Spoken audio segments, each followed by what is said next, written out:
नमस्कार मित्रों, स्वागत है आपका हमारे चैनल द स्टोरी वर्ल्ड में। दोस्तों, हम आपके लिए लाए हैं एक और नया वीडियो। इस वीडियो में आगे हमने एक कहानी के माध्यम से बताया है कि कर्म कैसे किसी को माफ नहीं करता है, तो वीडियो पूरा देखें।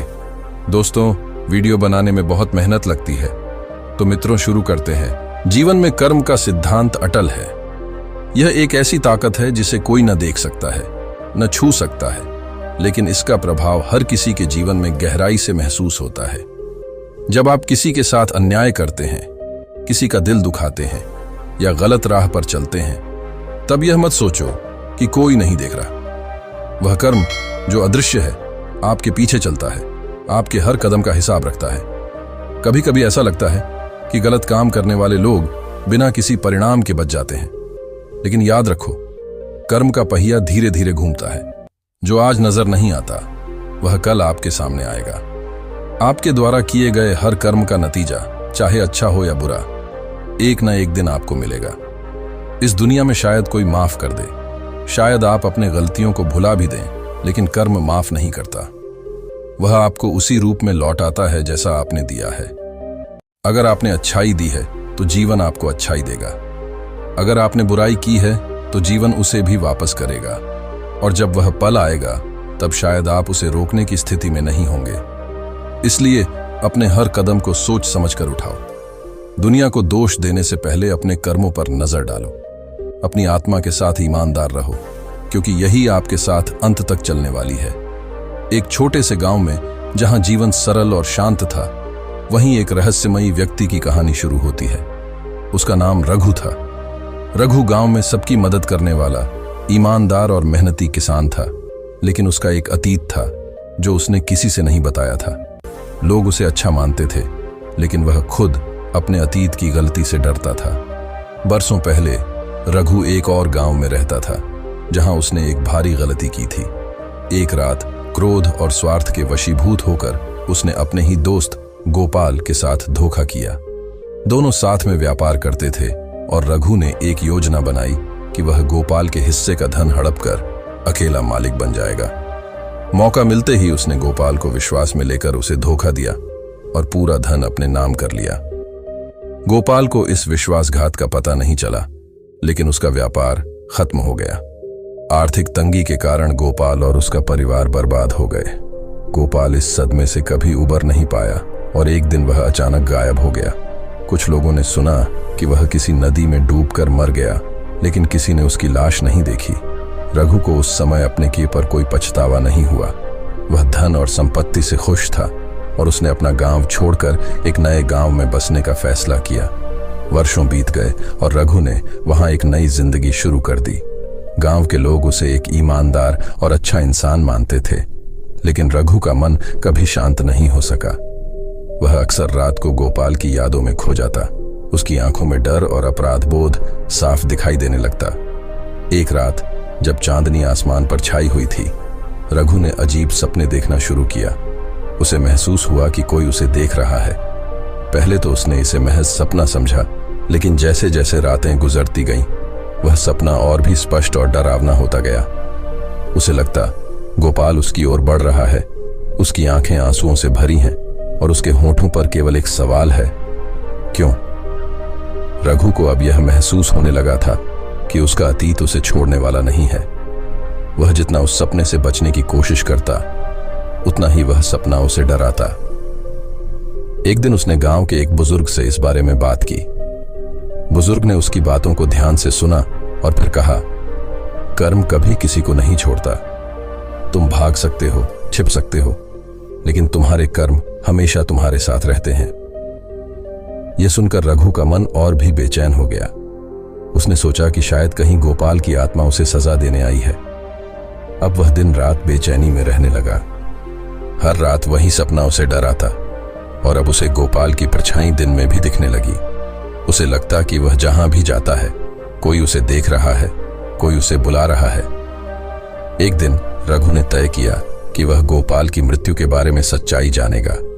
वह वापस उसी गांव गया जहां उसने गोपाल को धोखा दिया था।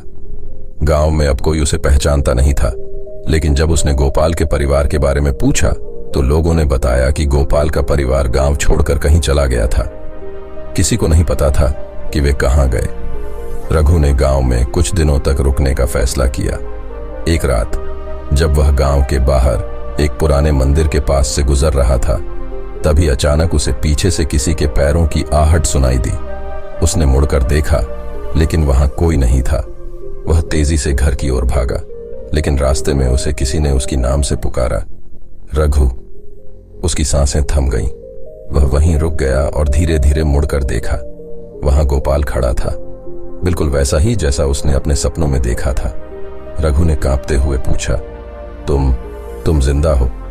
गोपाल ने एक धीमी हंसी के साथ जवाब दिया, जिंदा हूं या नहीं, इससे तुम्हें क्या फर्क पड़ता है? तुमने तो मुझे मरा ही समझ लिया था ना। रघु को समझ नहीं आ रहा था कि वह क्या कहे।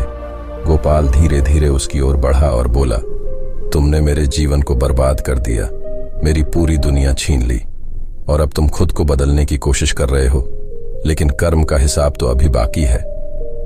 रघु की आंखों में आंसू आ गए। उसने गोपाल से माफी मांगी, मुझे माफ कर दो, मैंने जो किया वह मेरे जीवन की सबसे बड़ी गलती थी। गोपाल ने उसकी ओर गुस्से से देखा और कहा, माफी? कर्म कभी माफ नहीं करता रघु।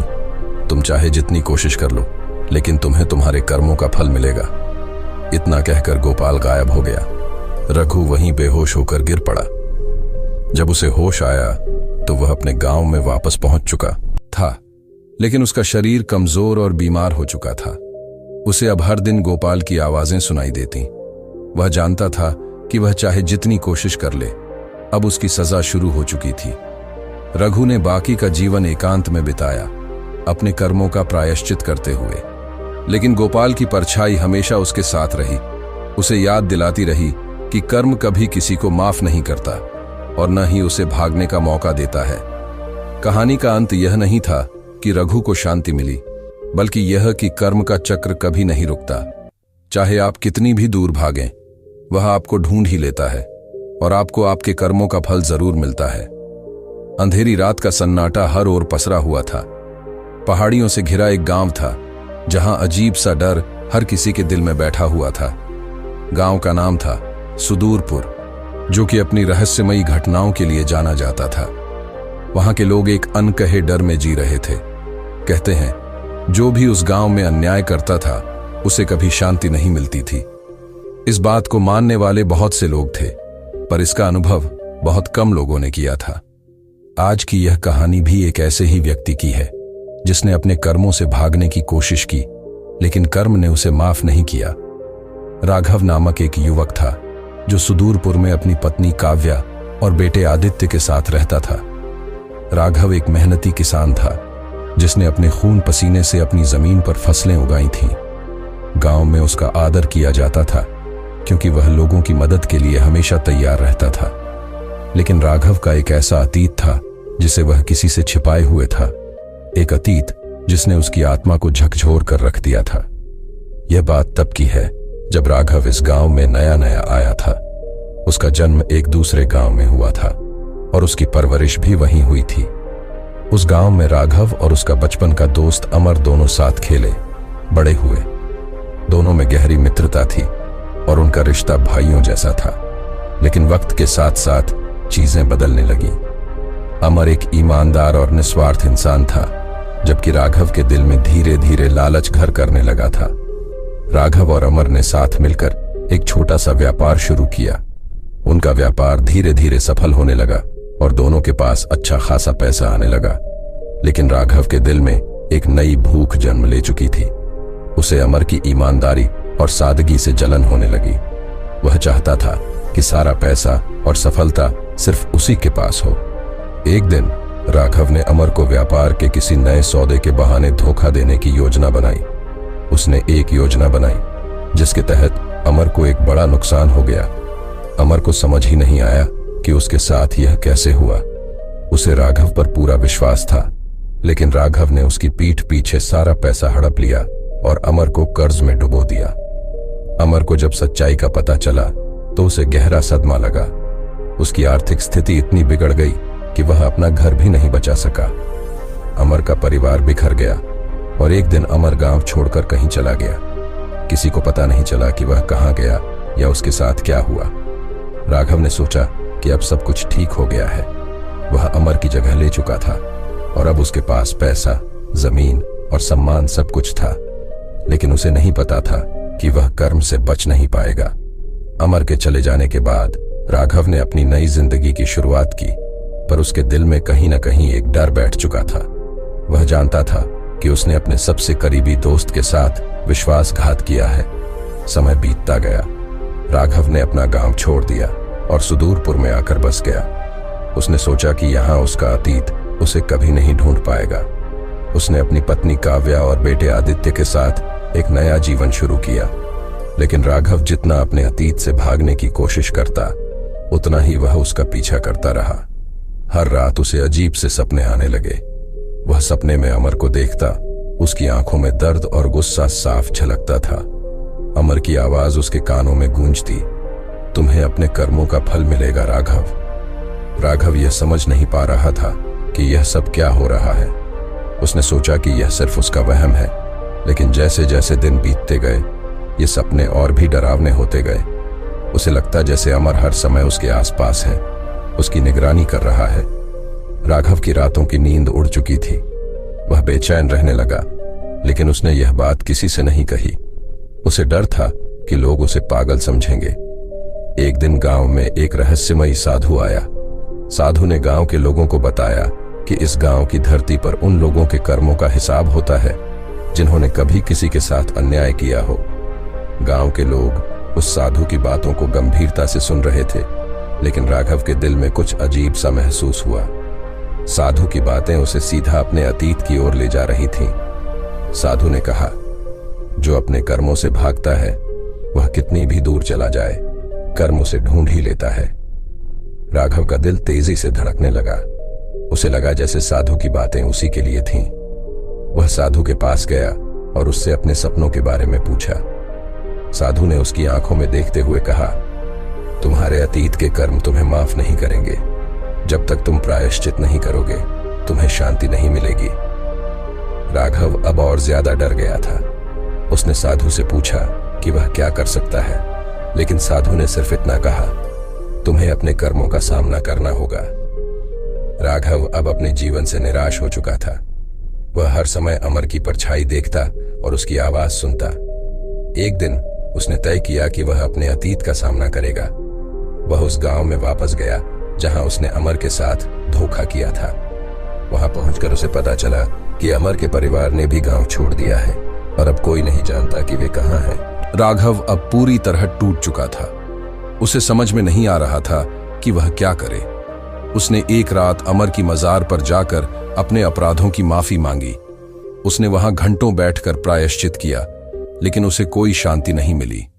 अमर की आवाज अब भी उसके कानों में गूंज रही थी, कर्म माफ नहीं करता राघव। कुछ दिनों बाद राघव गांव लौट आया। वह अब पूरी तरह से बदल चुका था। उसकी आंखों में वो चमक नहीं रही थी जो पहले हुआ करती थी। गांव में लोग उसकी हालत देखकर हैरान थे, लेकिन किसी ने उससे कुछ नहीं पूछा। राघव ने अपनी सारी संपत्ति गांव के लोगों में बांट दी और खुद एक साधारण जीवन जीने लगा। लेकिन उसकी आत्मा को अब भी शांति नहीं मिली। एक रात जब वह अपने घर में सो रहा था, उसे फिर से वही सपना आया। इस बार अमर उसकी आंखों के सामने खड़ा था, लेकिन उसकी आंखों में नफरत की जगह शांति थी। अमर ने कहा, तुम्हें अपने कर्मों का फल मिल चुका है, लेकिन अभी भी कुछ बाकी है। राघव ने घबराकर पूछा, क्या? अमर ने मुस्कुराते हुए कहा, अब तुम्हें दूसरों के लिए जीना होगा। राघव को अब समझ में आ चुका था कि उसकी सजा क्या है।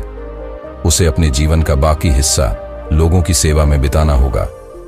उसने गांव में एक अनाथालय खोला और गरीब बच्चों की मदद करने लगा। वह अपने कर्मों का प्रायश्चित इसी तरह कर रहा था। समय बीतता गया और धीरे धीरे राघव को शांति मिलने लगी। उसके सपने भी कम हो गए और उसकी आत्मा को थोड़ा सुकून मिला। लेकिन यह कहानी यहीं खत्म नहीं होती। एक दिन गांव में एक अजनबी आया। वह सीधा राघव के पास गया और बोला, तुम्हें लगता है कि तुम्हारे कर्म माफ हो गए? राघव ने अजनबी की ओर देखा। उसकी आंखों में एक अजीब सी चमक थी। राघव ने कहा, मैंने अपने कर्मों का प्रायश्चित कर दिया है।।। अजनबी ने हंसते हुए कहा, कर्म कभी माफ नहीं करता, कर्म सिर्फ तुम्हारे कर्मों का हिसाब लेता है। अजनबी ने हंसते हुए कहा, कर्म कभी माफ नहीं करता, चाहे तुम कितनी भी कोशिश कर लो। राघव की आंखों में डर लौट आया। अजनबी ने कहा, तुम्हारा समय अब खत्म हो चुका है, अब तुम्हें इसका सामना करना होगा। राघव ने समझने की कोशिश की, लेकिन उसे कुछ समझ नहीं आया। तभी अचानक से अजनबी गायब हो गया और राघव को अजीब सी घबराहट होने लगी। उसे लगने लगा कि उसका अंत करीब है। राघव ने अपने जीवन के अंतिम दिनों में और भी ज्यादा सेवा की, लेकिन उसकी आत्मा अब भी डर में जी रही थी। आखिरकार एक रात जब वह सो रहा था, उसकी नींद में ही मृत्यु हो गई। लोग कहते हैं कि उसकी आत्मा को शांति मिल गई। कहानी शुरू होती है एक छोटे से पहाड़ी गांव से, जिसका नाम था चंदनगढ़। यह गांव बाहर की दुनिया से कटा हुआ था, जहां बिजली, सड़क या किसी आधुनिक सुविधा का कोई नामो निशान नहीं था। गांव के लोग सीधे साधे, प्रकृति के करीब रहने वाले थे और उनका जीवन खेती बाड़ी पर आधारित था। लेकिन इस शांतिपूर्ण गांव की एक अजीब बात थी। वहां के लोग अंधेरा होते ही अपने अपने घरों में चले जाते थे और कोई भी रात में बाहर निकलने की हिम्मत नहीं करता था। गांव में एक रहस्य था जो हर किसी को अंदर से डरा देता था। गांव के एक कोने में एक पुराना और वीरान घर था, जिसे लोग काला हवेली के नाम से जानते थे। इस हवेली के बारे में कई कहानियां प्रचलित थीं, लेकिन किसी ने भी इस हवेली के अंदर कदम रखने की हिम्मत नहीं की थी। कहते थे कि इस हवेली में जो भी गया वह कभी वापस नहीं आया। इस हवेली के चारों ओर का इलाका सुनसान और भूतिया था। हवेली की खिड़कियां टूटी हुई थीं, दरवाजे जर्जर हो चुके थे और उस पर लगी बेलें हर ओर फैल चुकी थीं। इस गांव में एक युवक था जिसका नाम था आर्यन। आर्यन का जन्म इसी गांव में हुआ था और वह गांव में खेती किया करता था। लेकिन आर्यन बाकी गांव वालों की तरह अंधविश्वासी नहीं था। वह इन कहानियों पर विश्वास नहीं करता था और सोचता था कि ये सब सिर्फ डराने के लिए बनाए गए मिथक हैं। आर्यन ने कभी भी काला हवेली के बारे में सोचा नहीं था, क्योंकि उसके लिए यह बस एक पुराना खंडहर था। लेकिन एक दिन कुछ ऐसा हुआ जिसने आर्यन के जीवन को पूरी तरह बदल दिया। गांव में एक नया व्यक्ति आया जिसका नाम था समीर। समीर एक लेखक था जो रहस्यमयी कहानियों पर किताबें लिखता था। वह चंदनगढ़ गांव की रहस्यमयी काला हवेली के बारे में सुनकर यहां आया था। समीर को इस हवेली की कहानियों में बहुत दिलचस्पी थी और वह इसके रहस्य को सुलझाना चाहता था। उसने गांव में आकर लोगों से इस हवेली के बारे में सवाल पूछने शुरू किए, लेकिन गांव के लोग उसकी बातों से बचने लगे। वे उसे बार बार चेतावनी देते रहे कि वह इस हवेली के पास न जाए। समीर ने आर्यन से भी मुलाकात की। आर्यन भी उसे देखकर उत्सुक हुआ, क्योंकि वह समीर की बातों और उसके जिज्ञासा से प्रभावित था। दोनों के बीच दोस्ती हो गई और समीर ने आर्यन से पूछा, तुमने कभी काला हवेली के अंदर जाने की कोशिश की? आर्यन ने हंसते हुए कहा, नहीं, मुझे इन चीजों पर यकीन नहीं है, लेकिन अगर तुम चाहो तो हम साथ जाकर देख सकते हैं। समीर का चेहरा चमक उठा। वह इसी पल का इंतजार कर रहा था। उसने आर्यन को समझाया कि यह मौका उसके लिए कितना खास है और वे दोनों रात होते ही काला हवेली की तरफ जाने का फैसला कर लेते हैं। अगली रात जब चांद अपनी आधी रोशनी दे रहा था, समीर और आर्यन काला हवेली की ओर बढ़ने लगे। हवेली के पास पहुंचते ही दोनों को एक अजीब सी ठंडक महसूस हुई। हवेली की दीवारों पर लगे बेलों से अजीब सी सरसराहट की आवाजें आ रही थीं। आर्यन ने पहली बार इस जगह को इतने करीब से देखा था और उसे अब थोड़ी घबराहट महसूस होने लगी थी, लेकिन उसने अपने डर को नजरअंदाज किया। समीर ने हवेली का दरवाजा धक्का देकर खोला। अंदर घुप अंधेरा था। दोनों ने टॉर्च जलाकर हवेली के अंदर कदम रखा। हवेली के अंदर की हवा बेहद ठंडी और भारी लग रही थी। दोनों ने चारों ओर देखा।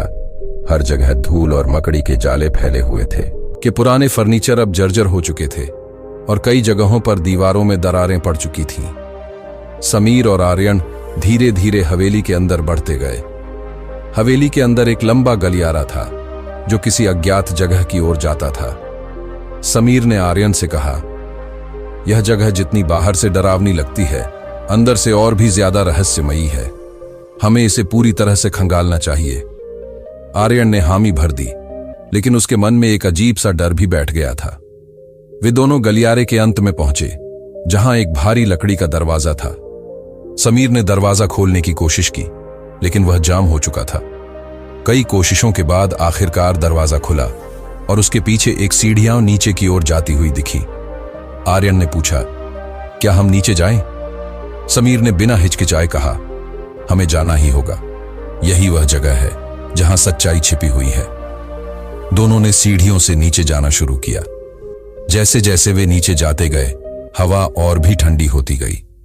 नीचे एक बड़ा कमरा था जो पूरी तरह से खाली था, लेकिन उसकी दीवारों पर अजीब अजीब चित्र बने हुए थे। ये चित्र किसी प्राचीन युग की घटनाओं का विवरण दे रहे थे।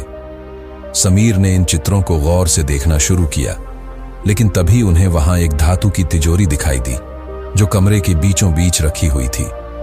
समीर और आर्यन ने तिजोरी खोलने की कोशिश की, लेकिन वह जंग लगने के कारण जाम हो चुकी थी। जैसे ही समीर ने उसे जोर से धक्का दिया, तिजोरी अचानक खुल गई और उसके अंदर से एक पुरानी डायरी और कुछ सोने चांदी के सिक्के निकले। समीर ने डायरी उठाई और पढ़ना शुरू किया। डायरी में जो लिखा था उसे पढ़कर समीर के होश उड़ गए। उसमें गांव के एक पुराने जमींदार की कहानी लिखी हुई थी जिसने अपने ही परिवार के साथ धोखा किया था। जमींदार का नाम ठाकुर बलराज सिंह था, जो उस हवेली का असली मालिक था। उसने अपने ही भाई को संपत्ति के लालच में मार डाला था और उसकी आत्मा अब भी इस हवेली में भटक रही थी। ठाकुर बलराज ने अपने भाई की हत्या कर दी थी, लेकिन उसके मरने के बाद से ही हवेली में अजीब अजीब घटनाएं होने लगी। ठाकुर का परिवार एक एक करके गायब हो गया और अंत में हवेली वीरान हो गई। डायरी के आखिरी पन्ने पर लिखा था, जो भी इस हवेली में प्रवेश करेगा उसे अपने कर्मों का फल मिलेगा। यह पढ़कर आर्यन और समीर दोनों सहम गए। तभी अचानक हवेली के दरवाजे जोर से बंद हो गए और हवेली में अजीब सी आवाजें गूंजने लगी। दोनों ने बाहर निकलने की कोशिश की, लेकिन दरवाजा अब जाम हो चुका था। समीर और आर्यन अब हवेली के अंदर फंस चुके थे। उन्हें समझ में नहीं आ रहा था कि क्या करें। तभी उन्हें एक भारी आवाज सुनाई दी, तुम यहां क्यों आए हो? आवाज इतनी डरावनी थी कि दोनों की रूह कांप उठी। उन्होंने चारों ओर देखा, लेकिन वहां कोई नहीं था। आवाज फिर से आई, तुम्हें अपने कर्मों का फल मिलेगा। आर्यन ने डरते हुए कहा, हम यहां सिर्फ सच जानने आए थे, हमें माफ कर दो। लेकिन आवाज ने जवाब दिया, कर्म कभी माफ नहीं करता। अचानक से हवेली की दीवारों से खून टपकने लगा और चारों ओर अजीब अजीब छायाएं घूमने लगीं। समीर और आर्यन ने बाहर निकलने के लिए दौड़ लगाई, लेकिन हर दरवाजा जाम हो चुका था।